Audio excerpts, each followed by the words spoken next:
मैं गिरिजेश पटेल गंगवार अपने चैनल संस्कृति गंगवार में आप सभी का स्वागत करती हूँ। प्लीज़ जिन्होंने हमारे चैनल को सब्सक्राइब नहीं किया है वो मेरे चैनल को सबसे पहले सब्सक्राइब कर लें। आज हमारी वीडियो का जो विषय है वो है नवरात्रि में माँ दुर्गा की कैसे पूजा करें, कैसे उनकी आराधना करें कि माँ दुर्गा हमसे प्रसन्न हो जाएं, खुश हो जाएं, कि उनकी कृपा हम पर होने लगे। तो आज मैं इसी विषय पर चर्चा करूँगी। सबसे पहले तो बहुत सारे लोग ऐसे हैं जो माँ दुर्गा की पूजा तो करते हैं, लेकिन उनकी जो किताब होती है दुर्गा सप्तशती उसका अध्ययन नहीं करते हैं। सबसे इम्पॉर्टेंट है दुर्गा सप्तशती का अध्ययन करना। उसके जो पाठ दिए गए हैं उसमें जो महिमा उसकी दी गई है माँ दुर्गा की वो जरूर पढ़नी चाहिए। तो दुर्गा सप्तशती में सबसे पहले तो माँ दुर्गा की प्रार्थना दी गई है उसमें। तो माँ दुर्गा की प्रार्थना पढ़ें, अर्गला स्तोत्र है वो पढ़ें, चंडी शतक है वो पढ़ें, दुर्गा कवच है वो पढ़ें, इसमें कीलक स्तोत्र है वो भी पढ़ें, और दुर्गा देवी के जो प्रथम अध्याय, द्वितीय अध्याय, इस तरह से 14 अध्याय हैं, उन अध्यायों का प्रतिदिन अध्ययन करें। मतलब अध्याय तो आपको प्रतिदिन एक ही पढ़ना है, डे के हिसाब से पढ़ना है आपको, लेकिन 9 दिन में पूरे 14 कंप्लीट करने हैं। तो इस तरह से आप डेली हर दिन नवरात्रि में दुर्गा सप्तशती का अध्ययन जरूर करें, जरूर पढ़ें। उसके बिना माँ दुर्गा की पूजा अधूरी होती है। इसलिए आप व्रत रहते हैं नवरात्रि में तो माँ दुर्गा की जो सप्तशती है उसकी आराधना जरूर करें, पढ़ें, उसके पाठ जरूर पढ़ें, उसकी महिमा जरूर पढ़ें, तभी आपको मतलब माँ दुर्गा की विशेष कृपा प्राप्त होगी।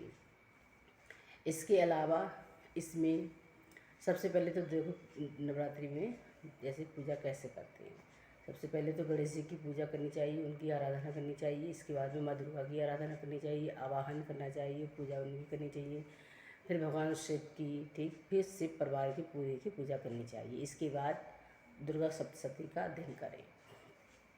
अगर आपके पास फिर पूजा के बाद में अगर आपके पास टाइम है तो श्री सूक्तम होता है लक्ष्मी जी का, जिसे लक्ष्मी सूक्तम भी कहते हैं, उसका अगर अध्ययन करना चाहते हैं, पढ़ना चाहते हैं अपने लिए तो जरूर पढ़ें।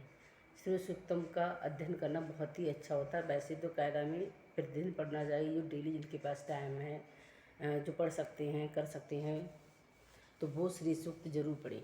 इससे क्या होगा, माँ लक्ष्मी की विशेष कृपा रहती है। इसमें 16 श्लोक है केवल, ज़्यादा श्लोक नहीं है। और संस्कृति अगर मान ली संस्कृत में सही से उच्चारण कर सकते हैं तो संस्कृत में पढ़ ले, नहीं तो अगर आपको संस्कृत सही से नहीं पढ़ पाते हैं तो आप इसका अध्ययन हिंदी में भी कर सकते हैं। लेकिन आप साफ उसका उच्चारण शुद्ध होना चाहिए, स्पष्ट और शुद्ध। अशुद्ध उच्चारण नहीं करेंगे, क्योंकि सूर्य सूक्त के जो श्लोक है बहुत ही पवित्र हैं, इनको अशुद्ध तरीके से नहीं पढ़ सकते हैं, नहीं तो आप जो अच्छा चाह रहे हैं उस पता चले उसके मतलब कुछ गलत हो जाए। इसलिए आप अगर हिंदी में पढ़ सकते हैं तो हिंदी में ही पढ़ें। आप अगर संस्कृत अच्छे से पढ़ सकते हैं तभी आप संस्कृत में पढ़ें। कोई फ़र्क नहीं पड़ता है कि आप संस्कृत में पढ़ रहे हैं कि हिंदी में पढ़ रहे हैं, बस पढ़नी चाहिए।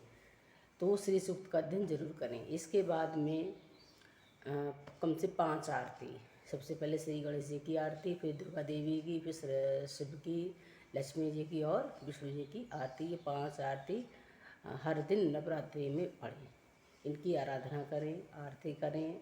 सब लास्ट में समाप्ति में इस तरह से अगर करते हैं तो माँ दुर्गा की विशेष कृपा रहेगी आप पर, माँ लक्ष्मी की विशेष कृपा रहेगी आप पर, सभी देवी देवता प्रसन्न रहेंगे और आपके जीवन में अच्छा होगा, खुशहाली आएगी।